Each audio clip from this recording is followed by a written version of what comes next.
Hello everyone. आज हम thanks करने वाले हैं नेचर को एक और बहुत ही सुंदर और बहुत ही अमेजिंग प्लांट के लिए।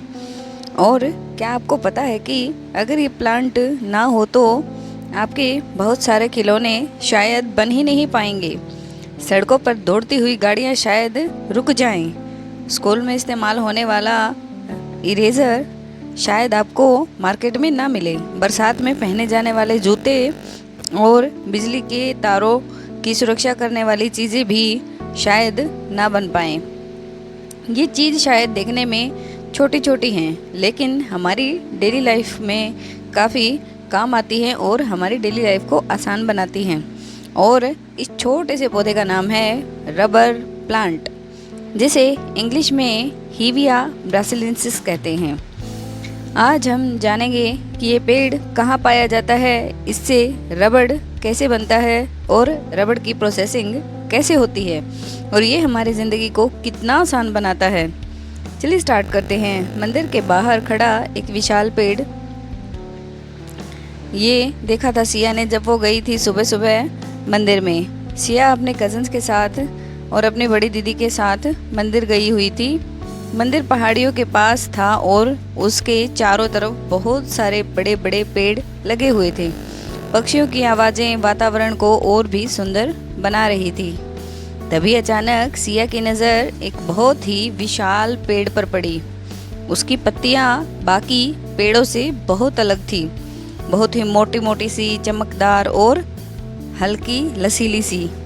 सिया धीरे धीरे उस पेड़ के पास गई और उसने हाथ बढ़ाकर एक पत्ती को छुआ। अरे, ये पत्ती तो बिल्कुल ही अलग लग रही है। उसने दोबारा पत्ती को हाथ से दबाया। तब उसने बोला, दीदी, इस पेड़ की पत्तियां इतनी मोटी और चमकदार क्यों हैं, और ये बाकी पेड़ों की जैसी पतली भी नहीं लग रही हैं। तब उसकी दीदी ने उसे बताया, क्योंकि सिया, ये कोई साधारण पेड़ नहीं है, ये है एक रबड़ प्लांट, मतलब इरेजर वाला। तब दीदी ने बोला, हाँ वही, जिससे आपका इरेजर यानी रबड़ बनता है। तब दीदी हंस पड़ी और बोली, हाँ, सिर्फ इरेजर ही नहीं, तुम्हारे खिलौनों में जो मुलायम हिस्सा होता है, गाड़ियों के जो टायर होते हैं, जूते होते हैं, रबड़ बैंड्स, दस्ताने, यहाँ तक कि बिजली के तारों की सुरक्षा के लिए जो कवर लगाया जाता है, उसमें भी रबड़ का इस्तेमाल होता है। तभी सिया हैरानी से उस पेड़ को देखने लगी। इतनी सारी चीज़ें सिर्फ इस पेड़ से? तब दीदी बोली, हाँ, इसलिए हमें नेचर को हमेशा थैंक यू बोलना चाहिए, क्योंकि नेचर हमें ऐसी अद्भुत चीज़ें देती है जिनसे हमारी पूरी दुनिया चलती है। तब सिया ने पूछा, दीदी, ये रबड़ कैसे निकालते हैं, और इसको पेड़ से निकालने के लिए क्या प्रोसेस किया जाता है? दीदी ने पेड़ के तने की तरफ इशारा किया। इस पेड़ के अंदर एक सफ़ेद दूध जैसा तरल पदार्थ होता है सिया, जिसे कहते हैं लेटेक्स। और तब सिया ने बोला, लेटेक्स?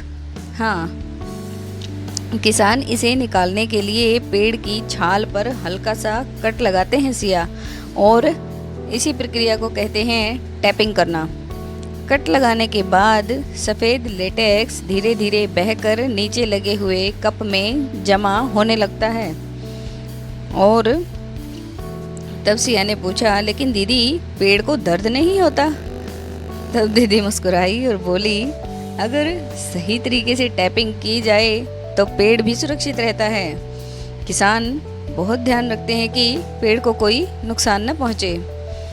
तभी अचानक हल्की हल्की सी बारिश शुरू हो गई थी। पेड़ों की पत्तियों पर पानी चमकने लगा था। सिया ने देखा कि रबड़ प्लांट की पत्तियों पर पानी टिक ही नहीं रहा था। दीदी, पानी तो नीचे ही फिसल रहा है।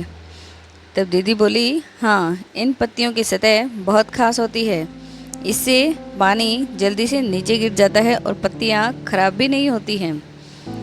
तब सिया ने पूछा, दीदी, फैक्ट्री में रबड़ कैसे बनता है फिर? दीदी ने बोला, लेटेक्स से टायर, कैसे बनते हैं, चलो मैं तुम्हें बताती हूँ आज। और उसने शुरू किया समझाना। सबसे पहले किसान लेटेक्स को इकट्ठा करते हैं, फिर फैक्ट्री में उसमें कुछ केमिकल्स मिलाए जाते हैं और उसके बाद उसे थोड़ा सा गाढ़ा और मजबूत बनाया जाता है। जितनी आपको हार्डनेस चाहिए रबड़ की, जैसे कि गाड़ी के टायर के लिए थोड़ा सा हार्ड रबड़ चाहिए होगा और टॉयज़ अगर बनाने हैं तो उसके लिए थोड़ा सा सॉफ्ट रबड़ चाहिए होगा, तो उस हिसाब से अलग अलग इसकी प्रोसेस की जाती है। और फिर उसकी पतली पतली चादरें बनाई भी जाती हैं और उन्हें सुखाया जाता है और बाद में मशीनों से अलग अलग चीज़ें तैयार की जाती हैं। और इलेक्ट्रिकल के जितने भी सामान होते हैं उनके अंदर रबड़ का यूज़ करके उन्हें सुरक्षित भी बनाया जाता है। तब सिया ने सोचा, दीदी अगर रबड़ नहीं होता तो, अगर रबड़ नहीं होता तो क्या होता? दीदी बोली, सोचो, गाड़ियों के टायर नहीं होते, बरसात में फिसलने वाले और फिसलने से बचाने वाले जूते नहीं होते, इरेजर नहीं होता, डॉक्टर्स के ग्लव्स नहीं होते, बिजली के तार सुरक्षित नहीं होते। तब सिया तुरंत बोली, तो दुनिया कितनी मुश्किल हो जाती दीदी। दीदी ने कहा, बिल्कुल। तब दीदी ने आगे बताया, रबड़ के पेड़ ज़्यादातर गर्म और बारिश वाले इलाकों में ही उगते हैं, जैसे कि इंडिया, थाईलैंड और मलेशिया। भारत में खासकर केरला में बहुत बड़े बड़े रबड़ के बागान हैं। और तब सिया ने पूछा कि ये पेड़ कितने साल तक रबड़ देता है दीदी? तब दीदी ने बताया, 6 से 7 साल के बाद ये पेड़ आपको लेटेक्स देना स्टार्ट करता है और फिर करीब 25 से 30 साल तक ये रबड़ दे सकता है।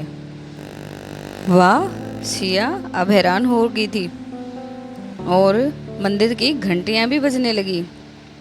सिया ने आखिरी बार उस विशाल पेड़ की तरफ देखा और हवा में उसकी चमकदार पत्तियां धीरे धीरे हिल रही थी। सिया मुस्कुराई और बोली, थैंक यू नेचर, तुम सच में कितनी अमेजिंग हो। तुम हमें खाना देती हो, हवा देती हो, ऐसी चीज़ें भी देती हो जिनसे हमारी पूरी दुनिया चलती है। दीदी ने प्यार से उसके सिर पर अब हाथ रखा और इसीलिए हमें पेड़ों की रक्षा करनी चाहिए सिया, क्योंकि हर पेड़ हमारी ज़िंदगी का एक अनमोल हिस्सा है। आपको क्या लगता है, कमेंट करके हमें ज़रूर बताइए। ऐसी न्यू और अमेजिंग सी स्टोरीज़ रोज़ सुनने के लिए हमें फॉलो ज़रूर करें। And please like, share and subscribe. Thank you, thanks for watching.